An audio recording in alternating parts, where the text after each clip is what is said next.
Goosebumps 2 Haunted Halloween is the sequel to the 2015 Goosebumps film. This film is not directed by Rob Letterman anymore, it is Ari Sandel. And in this film, two friends, Sunny and Sam, find this book in this abandoned, creepy house. They unlock it, and Slappy the Dummy is unleashed, and he plans on turning everything on Halloween into evil. So candy, costumes, and all this stuff, all these creatures come to life. So it's up to Sunny and Sam and Sunny's older sister, Sarah, to stop this from spreading anymore. I actually really like the 2015 Goosebumps film. I think they did a really good job of having a lot of heart about the property and bringing the characters to life in that film. It's not a perfect film, it's just a really solid film with a good heart. And I really am a big fan of the Goosebumps stories before, so seeing that film was like a really great love letter. So going into this film, I was a little nervous because they got rid of the characters that I liked in the first film for these new characters. And though that's not a terrible thing, it didn't really give me the greatest vibe going in because I liked those characters from the first film. Also, the budget was lowered a little bit, as I noticed on Box Office Mojo. Also, the director switched. And although I do like the director's previous films, The Duff I think is a solid movie, and also When We First Met, I haven't reviewed that yet, but that's actually a decent rom-com. I was just a little nervous, like, okay, is this gonna still be good, or is it just gonna, well, what's it gonna be? And unfortunately, I walked out of this film very disappointed. This film definitely had a lot of promise with its concept, and that's one of my strongest pros with this, is the concept. Just Slappy creating a bunch of things on Halloween and making them real and scary, and then kids have to take him down and stop him from taking over the world. Like, that's a good concept for a Halloween kids family film. It's just that the execution is really bad here. I didn't care about any of the characters in this film, unfortunately, because as I said earlier, they did a good job with the characters in the previous one. I didn't care for Sunny or Sam at all. Sunny, he's the guy from It, Ben from It, and I liked him in It. I don't know what happened though, because his acting is not that good in this film. He just definitely feels like he was zoning out for a lot of it, and it just didn't really feel like he was completely present or there. And his friend, Sam, played by Khalil Harris, it definitely felt like he was bringing more charisma to the friendship, trying to bring it up, like, come on, we have to have a good chemistry. But his character, like, he has no character. Just his mom drops him off and leaves for 3 days and is like, alright, Sunny's mom, you take care of him, and then that's it. Like, that's the only character, and he and Sunny are friends, and then that's it. Like, there's no character there at all. There's nothing interesting about him. Like Dylan Minnette in the first Goosebumps, there's something interesting about him. Odeya Rush is really good. Ryan Lee, also a really good character in that film. I thought he was really funny. And Jack Black as R.L. Stein, and Slappy, he was really good. And in case you don't know, spoiler alert, I guess, Jack Black is back in this film as both Slappy the Dummy and R.L. Stein. Now, R.L. Stein felt like straight up reshoots. Like, Jack Black was filming House with a Clock in Its Walls, and then afterwards he was like, hey, I know you guys were trying to get me for the sequel, I'm kind of available now. And they were like, oh shoot, let's write in some stuff. And like, that's how forced in he felt in this film. And he had a couple good moments, but just, it really wasn't worth it in the end. The ending of the film definitely made me feel like, okay, why weren't we watching this film the entire time? But of course, you know, they had to get the new cast, they couldn't get any of the originals back, so that was a little disappointing. The ending is the best part, and it's not even fully fleshed out at all. It's left open for a sequel. And Slappy the Dummy, Jack Black is really good as the voice. I think Jack Black does a really good job as Slappy the voice. But the motivation, his plan in this film,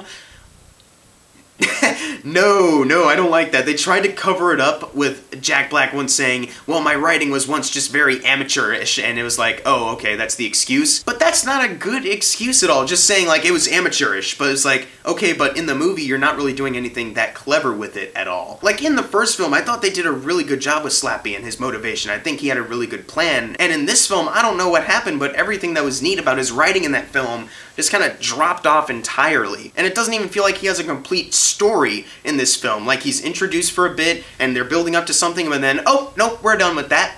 And then maybe something a little later, and we're done with that too. See you next time, folks. I was like, oh, okay. In the first film, it felt like his story was complete a bit, but in this one, it felt like you were all over the place, just trying to rush the story out and get it done. And that's another thing, is that the fun, haunted Halloween stuff that they've been promoting only really happens in the entire third act. And in the first Goosebumps, there was stuff happening throughout the film, like the abominable snowman, and then the gnomes, and then the praying mantis, and the werewolf of Fever Swamp in the grocery store, and then the blob that ate everyone, and then, like, all this stuff happening throughout the film that keep you excited, like, keep the pace going, like, alright. In this film, they take a long time to get to the stuff that seems interesting. the Halloween season, the costumes and the candy and all this just taking over. That's a really great, fun, fast-paced hour-and-a-half movie, but instead they narrow it down to just the third act. And that's not fun after a while. The movie kind of focuses only on Slappy for a bit, and for a while he's fun, but then they get to what his plans are, and then you're like, okay, well now I'm not interested anymore. It's not that cool. I'll give them credit though, the practical effects on some of the creatures they show looks really good, but then another problem that was with the first film brought back here, the CGI. It's a mess. There are certain points where they CG Slappy, and it does not look good, and it's so obvious. There's also some other moments with creatures that are obviously CG'd, and that doesn't look good either. There's one good action scene with the gummy bears that's in the trailer. Like, that was fun, that was a little cute, but other than that, there's really no unique action moment. There's like this one moment where they have a creature, this giant spider made out of balloons, and you think that'll be a lot of fun, and it's really not. You see these witches with like these green heads, like, oh, what's gonna happen there? And not a whole lot. Like I said earlier, everything that you could have done with this premise with an hour-and-a-half runtime, because they shorten it so much, you don't get a lot of time with that, and you're just kind of left wondering like, okay, well, I guess this was a Goosebumps movie, so I guess I had a good time, I'm not even sure. Madison Iseman plays Sarah, the older sister. She was also Jack Black in Jumanji, so that was a cool parallel there, but her character is just, I'm gonna go to college, and I'm having a hard time with this essay, and then there's this boyfriend of mine, but uh-oh, he's probably not a good guy, and it's like, oh, that cliche thing again, like, I don't really care about that at all. I don't think this is an interesting character to follow. Like, the performance from her is fine, it's just the character writing is not that good. And then the mom, Wendy McLendon Covey, like, just typical mom character. She has one funny joke in the beginning that was like, okay, that's pretty funny, but then the rest of the film is just typical mom that's like, I don't believe you guys, and then later on like, oh, I guess I believe you now, and we're a happy family, okay, we're good, we're done, let's end the film. There's a moment where Cyril Figgis from Archer, or Jerry Smith from Rick and Morty, Chris Parnell shows up, and you're thinking like, okay, this could be cute, this could be something, but they don't really do that much with him.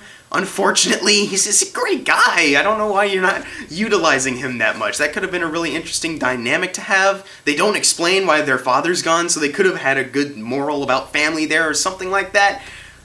I don't know. They just kind of wanted to move on as quickly as possible. That's the thing about this film. It just felt like there was no heart. Didn't feel like anyone was really passionate about it. They just kind of wanted to move on as quickly as possible. We'll make it good enough for small children. Like, I sat in the middle of this row filled with children. I don't know why. It was one group filling up this entire row. Somehow I got the middle seat, and they all walked down. They were saying they loved it, and they enjoyed it so much. And I was just like, oh, I'm the grumpy 18-year-old who thought this was just mediocre. As I said earlier, I enjoyed the concept of this film. Jack Black as Slappy, still a good performance there, and him as Arl Stein is still kind of good. The gummy bear scene is pretty neat, and some practical stuff is good. It's just, there's so much with the characters that I just didn't connect to. The story itself feels so rushed, and it doesn't utilize its concept well at all. The ending is the best part, and it made me want to see that film as opposed to the rest of it going on. I'm gonna give Goosebumps 2 Haunted Halloween a C. I really wanted to like this film. I wanted to enjoy this as much as the first one, maybe a little bit more,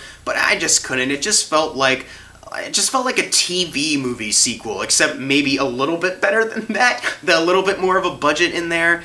Just nothing really made me laugh that much. Ken Jeong has a small appearance and he's not that funny. Like, he's fine. It's just, there's nothing to care about pretty much. Small kids will really like this one, but for me, as a fan of the Solid film that came out in 2015, this was definitely a big letdown, a bigger letdown than I was really expecting. And I just really wish that more heart and energy was put into this, but it just felt like Ari Sandel, who, as I said, I enjoyed the Duff, and even when we first met, it just felt like he really didn't care about this. It just felt like every scene in this film was just directed so flat, with zero energy, with like the most standard cinematography, the most standard effects possible, and it just, this movie felt so lifeless, and that's the most disappointing part. But if you've seen Goosebumps 2 Haunted Halloween, leave in the comments below what you thought of it, and as always, thank you guys for watching. Make sure to subscribe. I'm Jackson Fulcher. See you guys next time.